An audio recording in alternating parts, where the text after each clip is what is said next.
হঠাৎ টাকার প্রয়োজন হলে একটি আমল করবেন, আল্লাহ পাক রব্বুল আলামিনের কাছে ইয়াকিনের সাথে আমল করে দোয়া করলে আল্লাহ পাক রব্বুল আলামিন আপনার সম্পদের ব্যবস্থা করে দিবেন। আমাদের অনেক সময় এমন প্রয়োজন চলে আসে যে সময় টাকার খুব প্রয়োজন হয়, অনেক সময় আমরা বিপদে পড়ে যাই, বলেন হুজুর এভাবে কি সম্ভব? সাহাবায়ে কেরাম ইয়াকিনের সাথে দোয়া করতেন, আল্লাহ পাক রব্বুল আলামিন গায়েবী ভাবে রিজিকের ব্যবস্থা করতেন।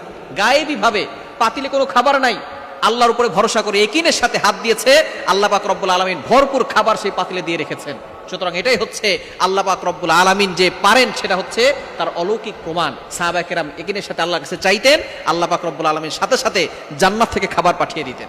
এজন্য অবশ্যই আমরা যদি ইয়াকিনের সাথে আল্লাহর কাছে চাইতে পারি এবং আমল করতে পারি, তাহলে অবশ্যই আমরা টাকা নয় সকল কিছু আমরা পেয়ে যাব। আল্লাহ পাক রব্বুল আলামিন অভাব দূর করবেন, সম্পদ দান করবেন। কিভাবে আমলটা করবেন? সূরা ইখলাসের আমল। সূরা ইখলাস পারেন এমন কোনো ব্যক্তি এখানে নাই। সূরা ইখলাস পবিত্র কোরআনুল কারীমের 112 নম্বর সূরা। এই যে আল্লাহ পাক রব্বুল আলামিন চমৎকার একটি সূরা দিয়েছেন, ছোট্ট সূরা, তবে ফজিলত অনেক বেশি। নবীজি সাল্লাল্লাহু আলাইহি ওয়াসাল্লাম জানিয়ে দিয়েছেন, যে ব্যক্তি সূরা ইখলাস একবার পড়বে, আল্লাহ পাক রব্বুল আলামিন 10 পারা কোরআন শরীফ পড়লে যে সওয়াব হয়, সেই সওয়াব তার আমলনামায় দিয়ে দিবেন।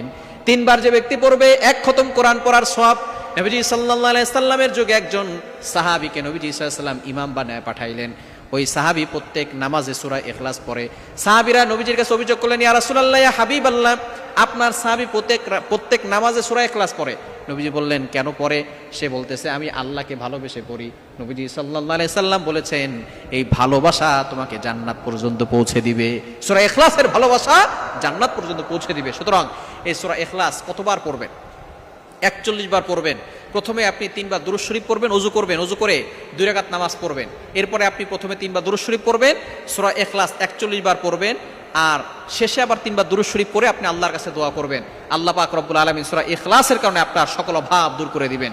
এক বিদুইন নবীজির কাছে গিয়ে বলেন, ইয়া রাসূলুল্লাহ, ইয়া হাবিবাল্লাহ, আমি অভাবে পড়ে গেছি, দুনিয়া আমার কাছ থেকে বিমুখ হয়ে গেছে, ইয়া রাসূলুল্লাহ আমাকে আপনি সাহায্য করুন, আমার কিছু সম্পদ দান করুন, আল্লাহ পাক রব্বুল আলামিন যেন আমাকে সম্পদ দেয়, এমন কিছু আমল আমাকে বলে দেন। নবীজি সাল্লাল্লাহু আলাইহি ওয়াসাল্লাম বলেন, বাসায় যাওয়ার সময় সালাম দিবে আর তুমি সূরা ইখলাসের তেলাওয়াত করবে।